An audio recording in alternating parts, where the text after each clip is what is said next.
গল্পের শুরু হয় আমাদের নায়িকা এমির জীবন দিয়ে। এমি একজন সাধারণ সুন্দর কলেজের তৃতীয় বছরের ছাত্রী, বিষয় জীববিজ্ঞান। কিন্তু সে কোনো সাধারণ মেয়ে নয়, পড়াশোনায় সে বেশ ভালো, তবে দেখতে মনে হয় একটু সরল, একটু নিরীহ, বা সত্যি কথা বলতে গেলে 2 হাত মেপে নিরীহ। একদিন ক্লাসে বসে আছে এমি, ক্লান্ত আর বিরক্ত। ডক্টর লিম ওষুধের বিভিন্ন ধরন নিয়ে বক্তৃতা দিচ্ছেন। ওষুধ যা প্রতিরোধে কাজ করে, যা রোগ নির্ণয় করে, যা চিকিৎসা করে। এরপর আসে মাদক দ্রব্য আর তার প্রতি আসক্তির পালা, আর সেই গ্যাংগুলো যেগুলো মাদক ব্যবহার করে আর বিক্রি করে। এমি এই কথা শোনার সাথে সাথেই তার বিচিত্র কল্পনা শক্তি আর অদ্ভুত চিন্তা ভাবনা কাজে লেগে যায়। মনে মনে ভাবে, মাদক কেন? ডক্টর লিম এখানে এই বিষয় নিয়ে কথা বলছেন। কি সত্যিই তিনি মাদক বিক্রি করতে চান? তিনি কি চান তার ছাত্রছাত্রীরা ডিলার হয়ে মাদকের ব্যবসায় নেমে পড়ুক? কিন্তু ডক্টর লিম তার এই হাস্যকর চিন্তায় মগ্ন দেখতে পেয়ে তাকে থামিয়ে দেন। আমি কি বলছিলাম এমি? এমি বলে, না কিছু না ডক্টর, আমি আপনার কথা একদমই একমত নই। ডক্টর লিম জিজ্ঞেস করেন, তোমার মতো কি? মাদক নিয়ে কিভাবে কাজ করব? তোমার কাছে কোনো উপায় আছে? এমি বলে, আমি আপনাকে এই ভুল পথে ছাত্রছাত্রীদের নিয়ে যেতে দেব না। এটা ঠিক নয়, বিশেষ করে আপনার সমাজে যে মর্যাদা। আপনি একজন শিক্ষক, আমাদের শিক্ষিকা, কিভাবে আপনি আমাদের জীবন ধ্বংস করতে চান? ডক্টর লিম বলেন, তুমি কার সাথে কথা বলছো? তুমি কি বলছো? তুমি কি চাও মা? এমি বলে, শুনুন ডক্টর, যদি এখানকার বেতন আপনাকে কম মনে হয়, আমি আপনাকে সাহায্য করতে পারি, কিন্তু ভুল পথটা ছাড়া সবই ঠিক আছে। ডক্টর লিম রেগে গিয়ে তাকে ক্লাস থেকে বের করে দেন। ছাত্রছাত্রীরা এমির দিকে তাকিয়ে হাসতে থাকে তার অদ্ভুত কল্পনার জন্য। এমি বেরিয়ে গিয়ে তার চাচাত বোন মারিয়ার সাথে বসে, যে তার সাথেই কলেজে পড়ে। জানা যায় মারিয়া এমি আর এমির মায়ের সাথেই থাকে, কারণ দুর্ভাগ্যবশত তার মা বাবা মারা গেছেন, আর যে পরিবারের সাথে সে বড় হয়েছে তারাও আর নেই। মারিয়া জিজ্ঞেস করে, তুমি এত তাড়াতাড়ি এলে কেন? তোমার তো এখন ক্লাস থাকার কথা। এমি বলে, ডক্টর লিম আজ তাড়াতাড়ি শেষ করে দিয়েছেন। কিন্তু মারিয়াকে সত্যি কিছু বলতে চায় না। তাদের আরেক বন্ধু এসে কথায় কথায় আসে, কিন্তু মারিয়া জেদ করে জানতে চায় কি হয়েছে। তুমি কি ক্লাস ফাঁকি দিয়েছিস এমি? এমি বলে, না নিশ্চয়ই না। মারিয়া বলে, আমি ডক্টরকে চিনি, তিনি কখনোই ক্লাস তাড়াতাড়ি শেষ করেন না। তুমি এত তাড়াতাড়ি এলে কেন? কারণটা বল, না হলে আমি চাচিকে বলে দেবো। তখন এমি সব বলে দেয়, যে ডক্টর লিম কি যেন একটা প্রকল্প করতে চাইছিলেন, কিন্তু সে তাকে থামিয়ে দিয়েছে। তার প্রকল্প নষ্ট করে দিয়েছে, ছাত্রছাত্রীদেরও নষ্ট করে দিয়েছে। দুজনেই তার মূর্খতায় হাসে। হাঁটতে হাঁটতে এমির কাছে একটা মেসেজ আসে, ডক্টর লিম তাকে দফতরে ডেকেছেন। এমি বলে, না সত্যিই কি আমাকে মাদকের ব্যবসায় নামতে বলবে? মারিয়া বলে, না তুমি মূর্খ, নিশ্চয়ই তোমাকে আবার কিন্ডারগার্টেনে পাঠিয়ে দেবে তোমার এই মূর্খতার জন্য। দ্রুত যাও, নাহলে কিন্ডারগার্টেনেও ফিরতে পারবে না। এমি ডক্টর লিমের দফতরে যায় আর সেখানে অপেক্ষা করে, গুনগুন করে, baby shark do do do do do, baby shark do do do do do. Doctor Lim এলে এমি বলে, অনুগ্রহ করে আমাকে কিন্ডারগার্টেনে পাঠাবেন না। যদি আপনি চান আমি আপনার সাথে ব্যবসায় কাজ করি, আমি প্রস্তুত। ডক্টর লিম বলেন, তোমার এই পাগলামি বন্ধ করো, তুমি আমাকে কথা বলতে দাও। তুমি ক্লাসে যা করেছো তা আমার একদমই ভালো লাগেনি, কিন্তু দুর্ভাগ্যবশত তোমার একটা অজুহাত আছে। তুমি প্রতিটি বিষয়ে প্রথম স্থান অধিকার করো, আর বাকি সব শিক্ষক তোমাকে ভালোবাসেন, তাই আমরা সিদ্ধান্ত নিয়েছি। এমি বলে, কি আমাকে প্রাথমিক বিদ্যালয়ে পাঠাবেন কিন্ডারগার্টেনের বদলে? ধন্যবাদ, আমি জানতাম আমাকে কিন্ডারগার্টেনে পাঠানো হবে না। ডক্টর লিম বলেন, শুনো, আমি নিজেকে ঘৃণা করছি, শিক্ষাকে ঘৃণা করছি, তোমাকেও ঘৃণা করছি। আমাকে কথা শেষ করতে দাও। আমরা সিদ্ধান্ত নিয়েছি তোমাকে কলেজের প্রতিনিধি হিসেবে নিয়োগ করব, যাতে তুমি রোজিল নামের একটা কোম্পানিকে আমাদের কলেজে বিনিয়োগ করতে রাজি করাতে পারো। কিন্তু মনে রেখো, এই কোম্পানির মালিক অত্যন্ত কঠিন মানুষ, তাকে রাজি করানো প্রায় অসম্ভব। বহু বছর ধরে চেষ্টা চলছে, সে সবসময় অস্বীকার করেছে। তো এই তোমার সুযোগ, চেষ্টা করে দেখো। এই কোম্পানির মালিকের নাম মার্কো রোজিল, যিনি একই সাথে কোম্পানির প্রধান নির্বাহী কর্মকর্তা। একজন যুবক, বিলিয়নিয়ার, ক্যারিশমাটিক। দেখা যায় তাকে তার দামি গাড়ি থেকে নামছে, ঝকঝকে স্যুট পরে কোম্পানিতে প্রবেশ করছে। যে কেউ তাকে দেখে তার সৌন্দর্যে মুগ্ধ হয়। মেয়েরা ডানে বামে তার দিকে তাকিয়ে থাকে, চায় তার সাথে সম্পর্কে জড়াতে, কারণ বর্তমানে সে একা একটা পাত্রী খুঁজছে। লিফটে ওঠে, তার সচিবা তাকে সোমবারের কাজের তালিকা বলতে শুরু করে। প্রথম কাজ, কলেজের প্রতিনিধির সাথে সাক্ষাৎ, যিনি হলেন এমি। কিন্তু মার্কো বলে, না, এই সাক্ষাৎটা বাতিল করো, আমার সময় নেই। তারপর তার দফতরে বসে একজন কর্মচারী একটা প্রতিবেদন নিয়ে আসে, কিন্তু সে নির্ধারিত সময়ে দেরি করে ফেলেছে। মার্কো তাকে কোনো কথা না বলেই বরখাস্ত করে দেয়। প্রতিবেদনটি ছিল অনেক মেয়ের সম্পর্কে, তাদের শিক্ষা, জীবন, সব তথ্য। কারণ মার্কো একজন উপযুক্ত সঙ্গী খুঁজছে, কিন্তু কেউই তার পছন্দ হয় না। প্রতিবেদনটা আবর্জনায় ছুঁড়ে ফেলে। সে তার প্রিয় মেয়ে ফিওনার কথা স্মরণ করে, কিন্তু জানা যায় না তারা আলাদা হলো কিভাবে, কি ঘটেছিল। ডক্টর লিম এমিকে বলেন, এখন থেকে একটা সাক্ষাতের জন্য প্রস্তুত হও, যাতে তুমি মার্কোর সাথে সাক্ষাৎ করবে। সবচেয়ে গুরুত্বপূর্ণ বিষয়, এটা গোপন। যদি তুমি কোম্পানিকে কলেজে বিনিয়োগ করতে রাজি করাতে পারো, তুমি সহজেই একটা গুরুত্বপূর্ণ শিক্ষাবৃত্তি পাবে। এমি নিজেকে বিশ্বাস করতে পারে না, ল্যাপটপে কাজ করতে বসে, কিন্তু তার মূর্খতায় সে এখনো ভাবে ডক্টর লিম মাদক নিয়ে কথা বলছিলেন আর বলেছিলেন এটা গোপন। তখন তার বন্ধু ইয়ং এসে তার পাশে বসে, যে এমির সহপাঠী আর মনে হয় তাকে পছন্দ করে। কিন্তু এমির এই মূর্খতায় সে কখনোই কখনোই টের পাবে না। ইয়ং জিজ্ঞেস করে, তুমি এসব কেন খুঁজছো? এমি চমকে ওঠে, বলে, এটা গোপন বিষয়, আমি কিছু বলতে পারবো না, আমি ক্ষুধার্ত, আমাকে এখনই বাড়ি যেতে হবে, তুমি কিছু চাইলে বলো, চলো বিদায়। এরপর দেখা যায় এমির মা আর মারিয়াকে, যারা বাড়ির পাশে একটা ছোট গাড়ি নিয়ে খাবার বিক্রি করতে যাচ্ছে। তারা অবাক হয় এমি কেন তাদের সাথে আসেনি। আর এই মুহূর্তেই জানা যায় এমি কতটা বোকা। তার প্রতিক্রিয়া এত বেশি শিশু সুলভ, এত অদ্ভুত। মারিয়া কিছু বলার আগেই এমির মা বলে, কি হলো আমার মেয়ের? সে কোথায় চলে গেল? আমি কি করলাম? আমি কি বললাম? হঠাৎ এমি চলে আসে, কিন্তু তাদের সামনে পড়ে যায়। মা বলে, ওহ, অ্যাম্বুলেন্স ডাক, তুমি ঠিক আছো? তুমি কি স্মৃতিশক্তি হারিয়েছো? তুমি কি আহত? আমি তোমার মা, মনে আছে? মনে আছে আমাকে? আমি তোমার মা, সত্যি তোমাকে অনেক মিস করেছি মা। এমি বলে, না আমি ঠিক আছি মা, কিছু হয়নি, তোমরা কেন এত বাড়াবাড়ি করছো? সত্যি মনে হয় আমরাই বাড়াবাড়ি করছি। প্রিয় দর্শক, এমি তাদের জানায় যে সে দেরি করেছে, কারণ সে একটা গুরুত্বপূর্ণ গোপন সাক্ষাতের জন্য প্রস্তুতি নিচ্ছিল, সোমবারের জন্য। আমি তোমাদের বলবো না, কারণ এটা গোপন, তাই আমি দেরি করেছি। এরপর সাক্ষাতের দিন আসে। এমি হাতে একটা মানচিত্র নিয়ে কোম্পানিটা খুঁজতে বের হয়। কল্পনা করে মার্কো নিশ্চয়ই বয়স্ক, টাক পড়ে গেছে। কোম্পানিতে প্রবেশ করতে চাইলে একজন প্রহরী তাকে থামায়। কোথায় যাচ্ছেন? কোম্পানিতে প্রবেশের অনুমতি লাগে, তার কাছে তা নেই, তাই প্রবেশ করতে পারে না। দুঃখিত হয়ে ফিরে আসে, শিশুর মতো কাঁদতে থাকে। বাড়ি ফেরার সিদ্ধান্ত নেয়, কিন্তু ক্ষুধার্ত, তাই রাস্তায় একটা রেস্তোরাঁ খুঁজতে যায়। একটা দ্রুতগতির গাড়ির দিকে খেয়াল করে না যে দুর্ঘটনাক্রমে মার্কোরই গাড়ি, কিন্তু শেষ মুহূর্তে ব্রেক কষে। এমি মাটিতে বসে পড়ে চোখ বন্ধ করে গাড়িটা তাকে ধাক্কা দেবে বলে অপেক্ষা করে। নাটকের রানী মার্কো নেমে আসে, বলে, তুমি কি করছো? এমি বলে, আমি কি স্বর্গে? তুমি কি একজন দেবদূত? তুমি কি আমাকে বাঁচাতে এসেছো নাকি মারতে? আমি ঠিক আছি, ঠিক আছি। ওহ, যদি তুমি একজন ভূত, দেখ, তুমি কি আমাকে দেখতে পাচ্ছ? আমি কি এখন অলৌকিক শক্তি পেয়েছি? আমি কি এখন একটা ভূত আর তুমি কি আমাকে দেখতে পাচ্ছ? মানে তোমারও কি অলৌকিক শক্তি আছে? মার্কো বলে, তুমি কি বলছো? আমি কি বলছি? আমরা কোথায়? আমি কি মরেছি নাকি তুমি মরেছো? নাকি আমরা কেউ মরিনি?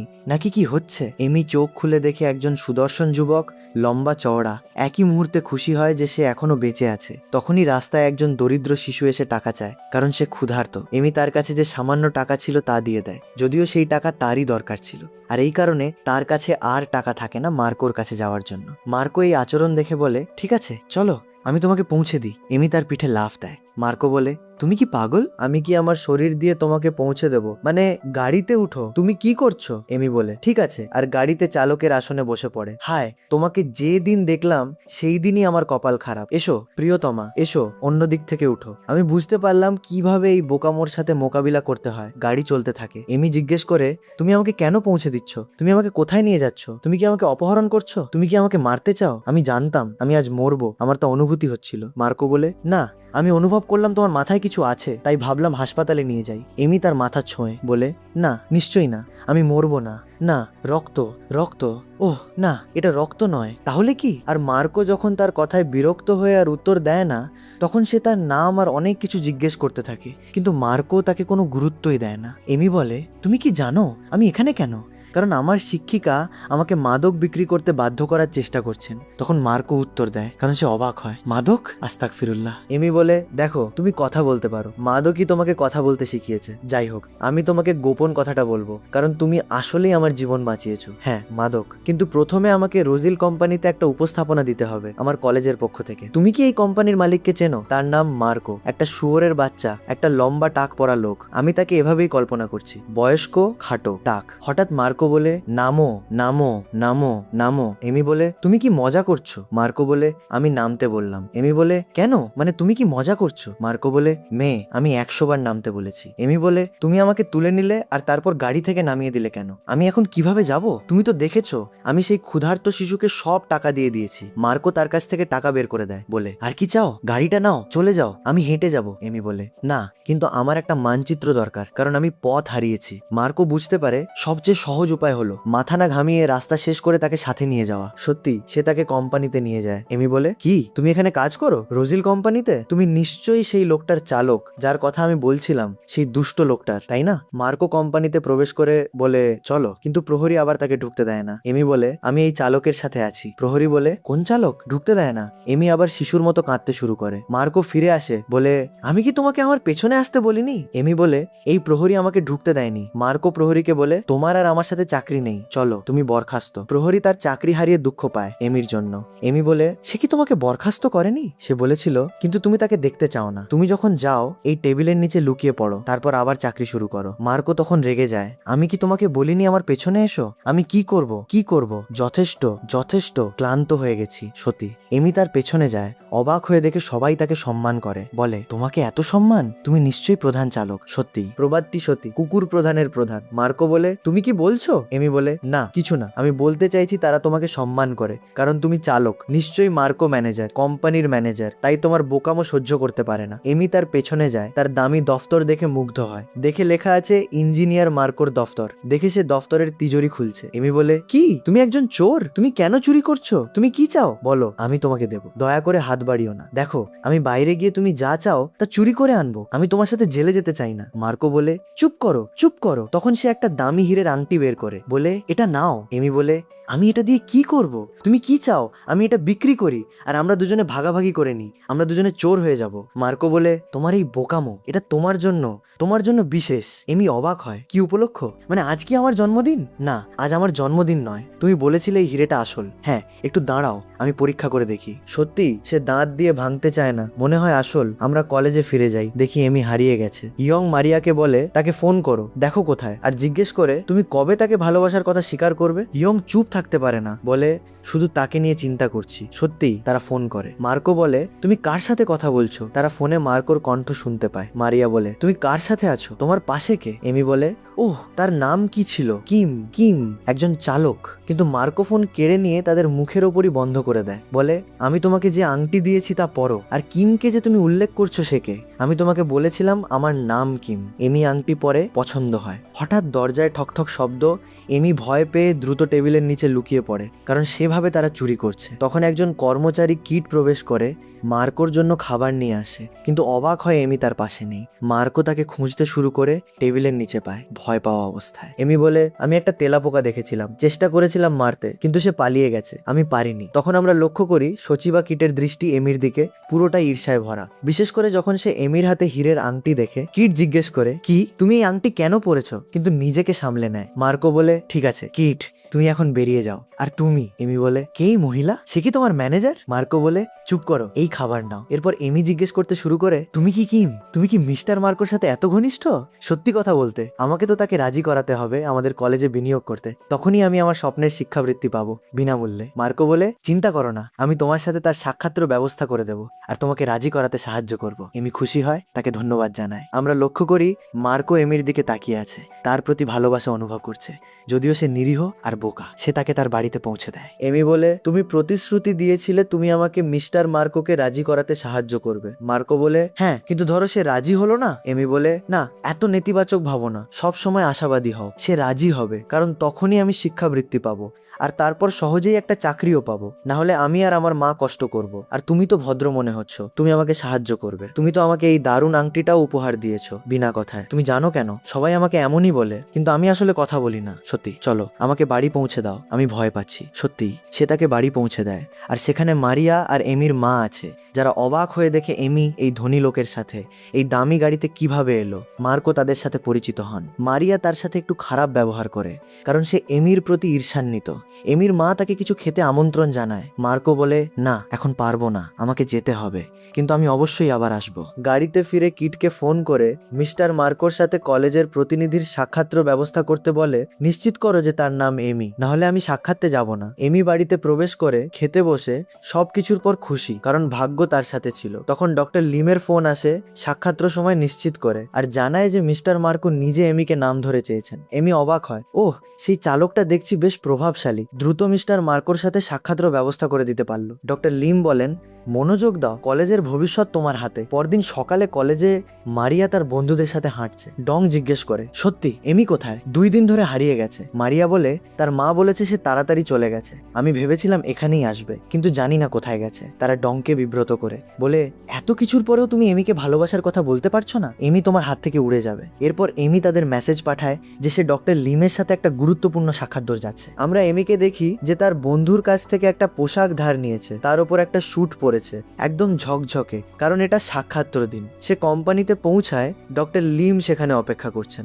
ডক্টর লিম বলেন, তোমার উপস্থাপনাটা দেখি। কিন্তু এমি মনে মনে ভাবে, হায় ভগবান, আমি ভুলে গেছি মাদকের জন্য কি উপস্থাপনা দরকার। সে ডক্টর লিমের কাছে অনুমতি চায় বেরিয়ে যেতে, দ্রুত ফিরে আসবে। লিফটে ওঠে, মার্কো তার পাশে, কিন্তু খেয়াল করে না যতক্ষণ না সে বেরিয়ে যায় আর এমির সামনে দিয়ে হাঁটে আর সে তার পেছনে ছুটতে থাকে। দাঁড়াও, কিম চালক দরজায় ধাক্কা খায় না, খেয়াল করে। মার্কো ফিরে আসে, বলে, তুমি ঠিক আছো? তোমার সাক্ষাৎ কি 3টায় নয়? এমি বলে, কি? দরজা কি কথা বলে? ওহ, তোমার পাশে দাঁড়িয়ে আছে? ওহ, তুমি এখানে? আমি আসলেই অবাক হয়েছিলাম। দরজা কবে থেকে কথা বলতে শুরু করলো? যাই হোক, আমি শুধু তোমাকে ধন্যবাদ জানাতে চাই, কারণ তুমি আমাকে সাহায্য করেছো, মিস্টার মার্কোকে রাজি করাতে পেরেছো আমার সাথে সাক্ষাৎ করতে। আর ভালো হয়েছে সাক্ষাৎ বাতিল করেনি। দয়া করে বাকি 2 ঘন্টা ভালোভাবে প্রস্তুতি নাও। এমি বলে, না দাঁড়াও, কোথায় যাচ্ছ? প্রস্তুতির কথা বলতে গেলে তোমার ল্যাপটপটা একটু দরকার, শুধু একটু আমাকে জরুরি ইন্টারনেটে ঢুকতে হবে। মার্কো তাকে দফতরে নিয়ে যায়। সে দ্রুত যা কিছু পারে তা প্রস্তুত করে, বলে, তোমাদের কোম্পানি খুব পরিষ্কার, এমনকি চালকদেরও নিজস্ব ল্যাপটপ আছে। মার্কো লক্ষ্য করে আংটি তার হাতে নেই, জিজ্ঞেস করে, আংটি কোথায়? এমি বলে, আমি পরিনি, কারণ মারিয়া যদি দেখে বিরক্ত হবে, আর মা যদি দেখে বলবে বিক্রি করে দিতে, কারণ টাকার দরকার, তাই আমি লুকিয়ে রেখেছি। মার্কো বলে, না, আমি চাই তুমি সবসময় এটা পরো। এমি বলে, ঠিক আছে, পরো, পরে, এখন নয়। আর যা করছিল তা শেষ করার পর ডক্টর লিম মেসেজ পাঠান যে কলেজের শিক্ষকদের একটা গুরুত্বপূর্ণ জরুরি সভা আছে। দুর্ভাগ্যবশত তিনি সাক্ষাৎতে উপস্থিত থাকতে পারবেন না। আর আমরা অবাক হই, এমি তার মাকে নিয়ে এসেছে সাক্ষাৎর ঘর সাজাতে, কিন্তু এক অদ্ভুত ভাবে। বেলুন, মোমবাতি, সাজসজ্জা আর একটা কেকও এনেছে, যেন কারো জন্মদিন, যা কেউ জানে না। এটা কোনো সভা নয় মা। সভা শুরু হয়, মার্কো মুখ লুকিয়ে রাখে, যেন পড়ছে, কারণ চাইছে না এমি তাকে দেখুক। বাকি যারা সভায় আসে তারা সভাকক্ষের সাজ দেখে অবাক হয়। এমি আসে, অবশ্যই দেরি করে, আর উপস্থাপনা শুরু করে যা সে প্রস্তুত করেছে। সে মাদক দ্রব্য আর তার বিভিন্ন ধরন প্রতিটির ক্ষতি নিয়ে কথা বলতে থাকে। উপস্থিত সবাই অবাক হয়, সে মাদক নিয়ে কেন কথা বলছে। তাকে থামাতে চায়, কিন্তু মার্কো বলে, চালিয়ে যাও। এমি মনে মনে ভাবে তার কণ্ঠটা চেনা, কিন্তু চিনতে পারে না। সে চালিয়ে যায়, কিন্তু সবাই বিরক্ত হয়। মনে হয় সে শিক্ষার সাথে সম্পর্কহীন কথা বলছে, সময় নষ্ট করছে। কিন্তু সবাইকে চমকে দেয়, মার্কো বিনিয়োগের চুক্তি মেনে নেওয়ার সিদ্ধান্ত জানায়, আর এমি তাকে দেখার আগেই বেরিয়ে যায়। এখনো পর্যন্ত সে জানে না সেই চালকই মার্কো, যাকে সে চালক ভেবে উপহাস করত। সে খুশি হয় যে সে তাকে রাজি করাতে পেরেছে। তার মা কেক বিলিয়ে দেয়, খুশিতে যে তার মেয়ে সফল হয়েছে। পরদিন কলেজে এমি শুধু একটাই ভাবে, মিস্টার মার্কো কত অদ্ভুত, কত রহস্যময়। সে চুক্তি মেনে নিয়েছে, কিন্তু নিজেকে দেখায়নি, মুখও দেখতে পায়নি। ইয়ং বলে, কি হলো এমি, তোমার মনে হচ্ছে কিছু ভাবছো, কি করছো? হঠাৎ একটা মেয়ে প্রবেশ করে, দেখতে বেশ কিউট, ভদ্রঘরের মেয়ে, নাম ইউমি। সে নিউ ইয়র্ক থেকে একটা ভ্রমণ শেষে ফিরেছে, এখনো নতুন।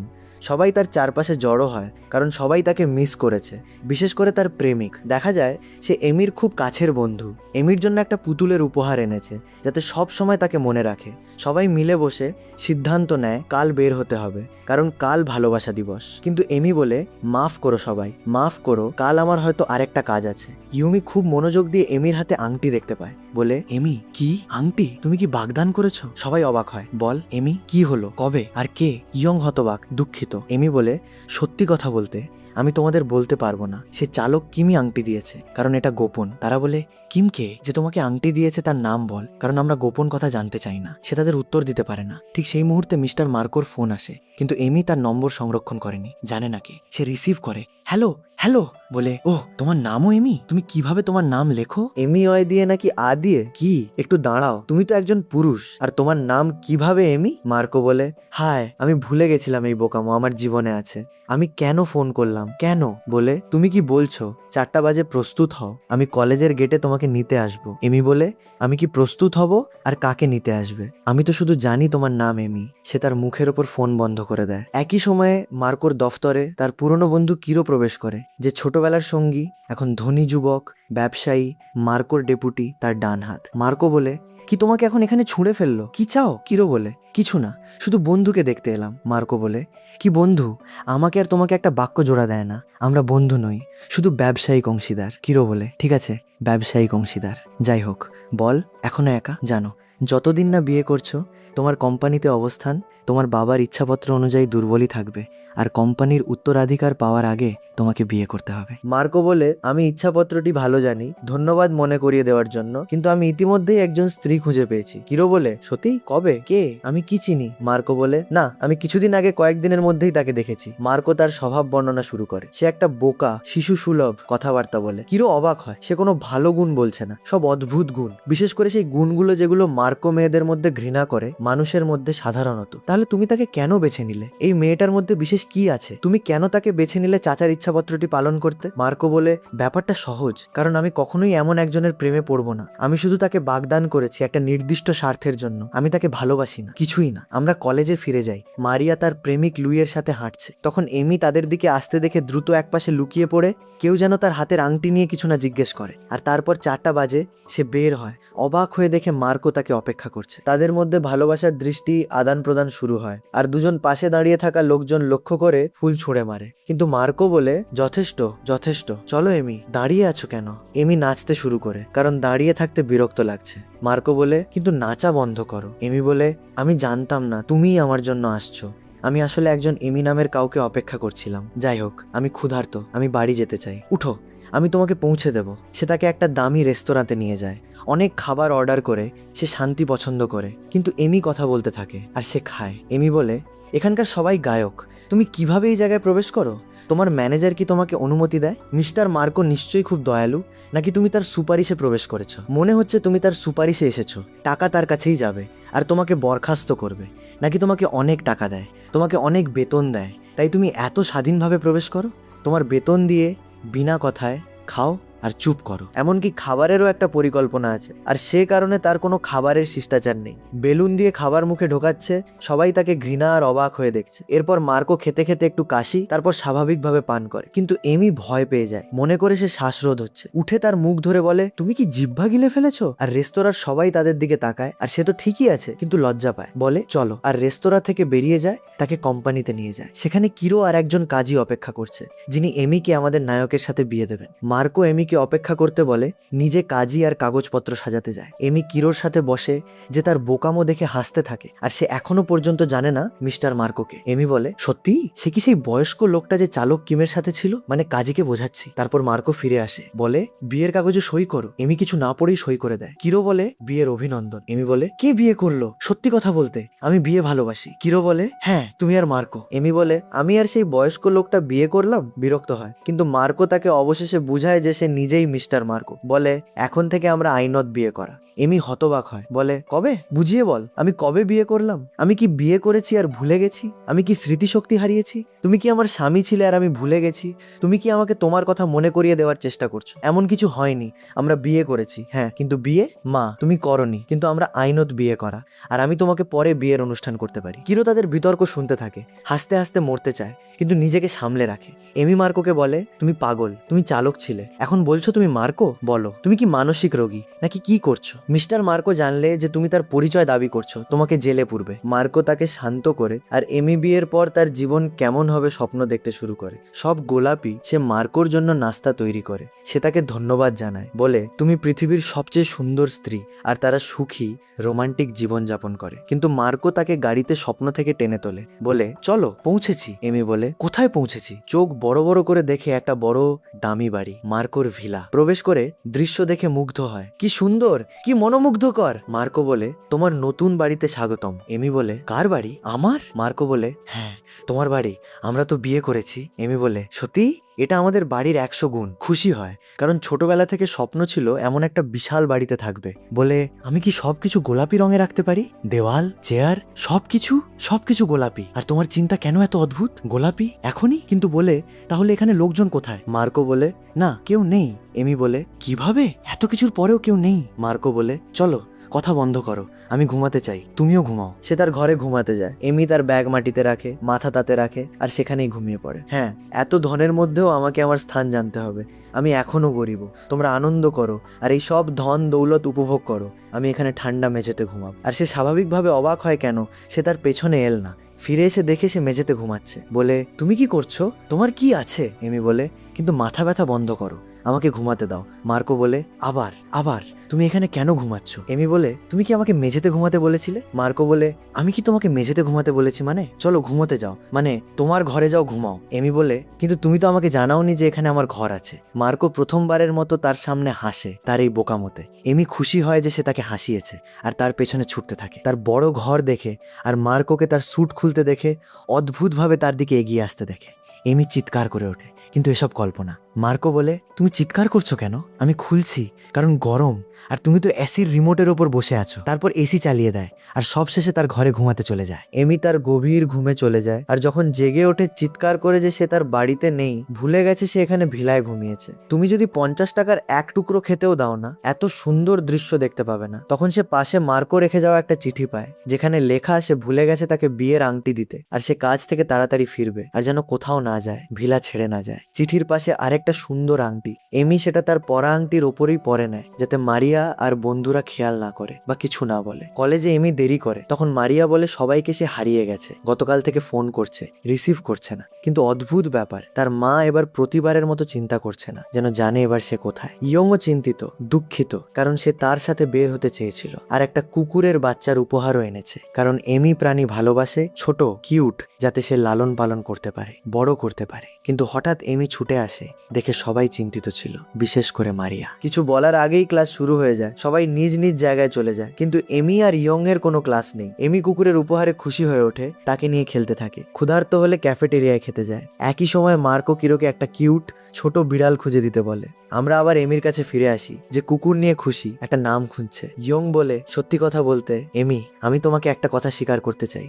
আমি যখন তোমাকে প্রথম দেখেছিলাম, তখন থেকেই ভেতরে একটা অনুভূতি, একটা অন্যরকম অনুভব কাজ করছিল, যা অন্যদের প্রতি কখনোই হয়নি। প্রথমে ভেবেছিলাম ভুল, শুধু একটা পছন্দ, কিন্তু যখন তোমাকে আরো জানলাম, আরো কাছে এলাম, তখন বুঝতে পারলাম আমি। আর তার হাত ধরে কিছু বলার আগেই দেখতে পায় তার হাতে বিয়ের আংটি। এমি বলে, আহ। ইয়ং হতবাক হয়, যেন তীর বিঁধেছে তার হৃদয়ে। এমি লক্ষ্য করে সে দুঃখিত, বলে, কি হয়েছে? ঠিক আছে, তুমি একটা আংটি নাও, যাতে আমাকে লোভী না বলো। ইয়ং তার হতাশায় হাসতে থাকে। এরপর কিরোকে মার্কোর কাছে আসতে দেখা যায়, বলে, দেখ কি সুন্দর, পৃথিবীর সবচেয়ে সুন্দর আর কিউট বিড়াল এনেছি। মার্কো বলে, ঠিক আছে চলো বেরিয়ে যাও। কিরো বলে, এত তাড়াতাড়ি? কোনো পুরস্কার নেই, কোনো ধন্যবাদ নেই? কিন্তু ছেড়ে দাও, তুমি মনে হয় সেই এমি নামের মেয়েটার প্রেমে পড়তে শুরু করেছো। এই বিড়ালটা তার, আর তুমি তার জন্য ফুলও এনেছো, তার সাথে রোমান্স করছো। তারা কি বলে, ভালোবাসা দিবস, তাই তোমার স্ত্রীর জন্য উপহার আনতে হবে, চলো বেরিয়ে যাও। মার্কো তাড়াতাড়ি ফিরে আসে এমিকে উপহার দিতে, আর নিজের প্রতি অবাক হয় যে প্রথমবার সে এত তাড়াতাড়ি ফিরে আসছে। আমি কেন এমন আচরণ করছি? মনে হয় আমি সত্যিই তার প্রেমে পড়েছি।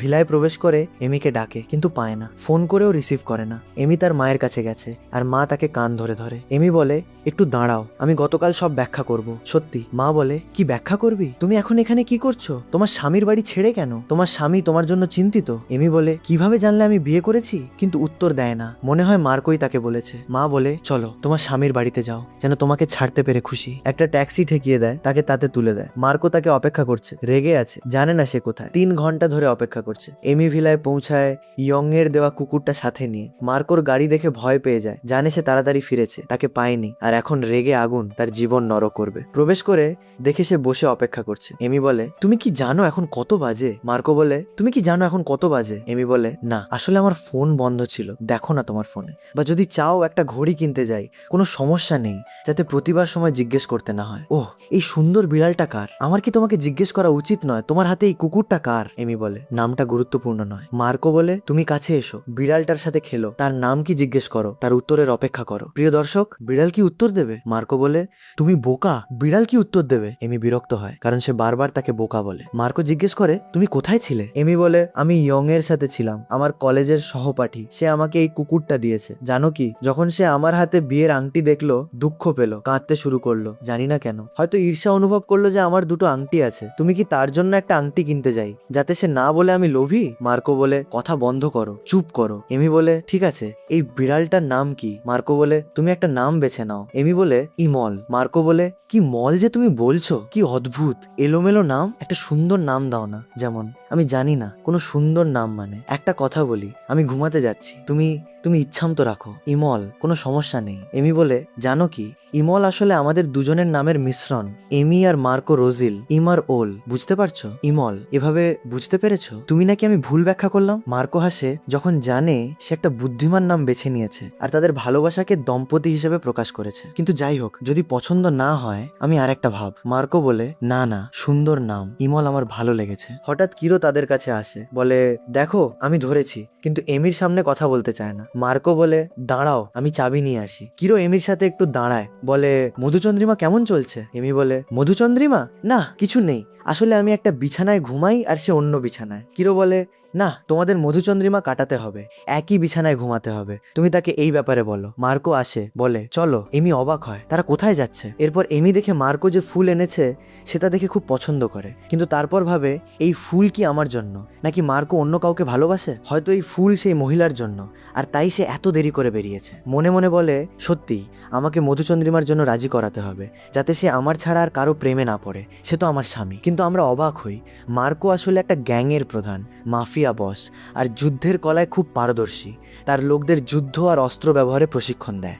আর আমাদের নায়িকার এই বোকামো আসলেই সত্যি। মার্কো একটা গোপন সদর দপ্তরে পৌঁছায়, ছাদে ওঠে, দেখা যায় একজন গ্যাং সদস্যকে বাঁধা অবস্থায় ধরে রেখেছে। আর আমরা জানতে পারি যারা তাকে ধরেছে তারা মার্কোর ভিলায় ছিল যখন সে এমির সাথে কথা বলছিল। কিন্তু কিরো ঠিক সময় এসে তাকে ধরে ফেলেছে, কোনো শব্দ ছাড়াই, যাতে এমি কিছু না জানতে পারে। যাকে ধরেছে সে কিছুই স্বীকার করতে চাইছে না। মার্কো বিরক্ত হয়ে তাকে মাথায় একটা গুলি করে শেষ করে দেয়, আর কিরোকে দফতর আর ভিলায় নিরাপত্তা বাড়াতে বলে, কারণ সে চাইছে না এমি এই সব বিষয়ে জড়িত হোক, চাইছে না আগের মতো আরেকবার ঘটুক। এরপর মার্কো তার মায়ের কথা স্মরণ করে। যখন সে ছোট ছিল মা তার সাথে খেলছিল, আনন্দে ছিল, কিন্তু যখন সে ঘরে ফিরল দুর্ভাগ্যবশত মা মৃত। মার্কো হতবাক হয়ে চিৎকার করে, সাহায্য চায়, কাঁদতে থাকে। আমরা বুঝতে পারি এটাই মার্কোর বর্তমান আচরণের মূল কারণ, মাফিয়া জগতে প্রবেশের কারণ। সে প্রতিশোধ চায়। এরপর মারিয়া, যে এমির মায়ের কাছ থেকে সব জেনে হতবাক হয়, এমি তার নতুন বাড়িতে আর বিয়েও করে ফেলেছে। জানা যায় মার্কো এমির মায়ের কাছে গিয়েছিল এমিকে বিয়ে করতে চাই বলার আগে, আর যখন বলেছিল মা খুশি হয়ে বলেছিল,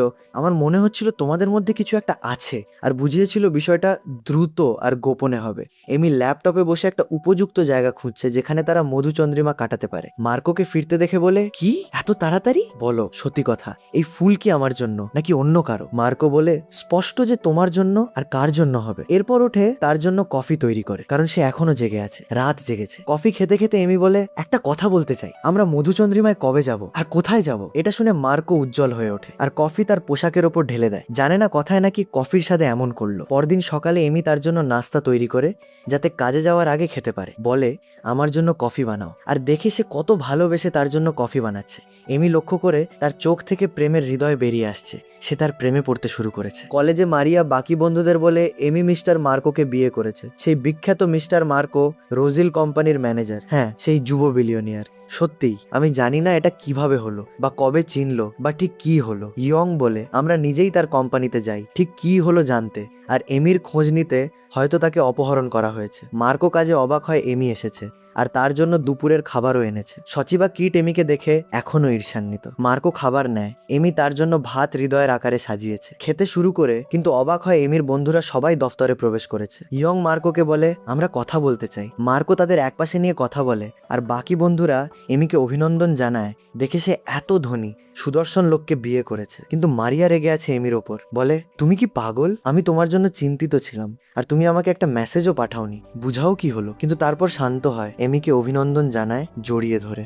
মার্কো আর ইয়ং তাদের কথা শেষ করে একটু একমত হয়, তারপর এমিকে বিদায় জানায়, চলে যায়। মার্কো কাজে ফিরে এসে দেখে ক্ষুধার্ত, আর এমি তার জন্য সব ধরনের মিষ্টি তৈরি করেছে, cake, chocolate, Marshmallow, cup cake, সবকিছু। বলে, খাও বিনা কথায়। কি তুমি চাও আমি ডায়াবেটিসে আক্রান্ত হই? শুধু মিষ্টি আর কিছু নেই? এমি বলে, না, এটাই আমি তৈরি করেছি। তখন এমির বন্ধুর ফোন আসে, বলে, সত্যি কথা, ইয়ং তোমার কাছ থেকে ক্লাবে গেছে, তোমার কারণে নিজেকে মারতে চাইছে, তোমাদের কোম্পানি থেকে বের হওয়ার পর থেকেই বিষণ্ণতায় ভুগছে। মার্কো কিরোকে বলে এমিকে যেখানে চাই সেখানে পৌঁছে দিতে।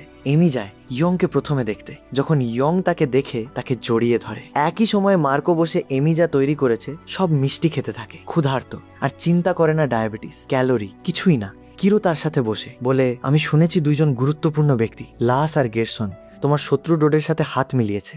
তাদের উদ্দেশ্য তোমাকে পতন ঘটানো। কিন্তু মার্কো বলে, ঠিক আছে, মনে হয় কিছু মনে করছে না, শুধু চিন্তা করছে এমি এখন কোথায়। এমিকে মেসেজ পাঠায়, সে জানায় সে তার বন্ধুর সাথে আছে। এমি ইয়ংকে সান্ত্বনা দেয় যাতে সে দুঃখ না করে। কিন্তু বাথরুমে যেতে হবে। যখন ফিরে আসে দেখে মার্কো তাকে ফোন করেছে, রিসিভ করতে পারেনি। ইয়ং বলে, চলো এখন চলি, না হলে সে এসে দেখবে। বের হওয়ার সময় ইয়ং মাতাল অবস্থায় পড়ে যায়। এমি তাকে ধরে রাখে। মার্কো তাদের সামনে পায়, বিরক্ত হয়, এমিকে তার হাত থেকে টেনে নেয়। কিন্তু ইয়ং ও এমির অন্য হাত ধরে যেন মার্কোকে চ্যালেঞ্জ জানাচ্ছে। মনে হয় একটা প্রতিযোগিতা শুরু হয়েছে আমাদের নায়িকার জন্য।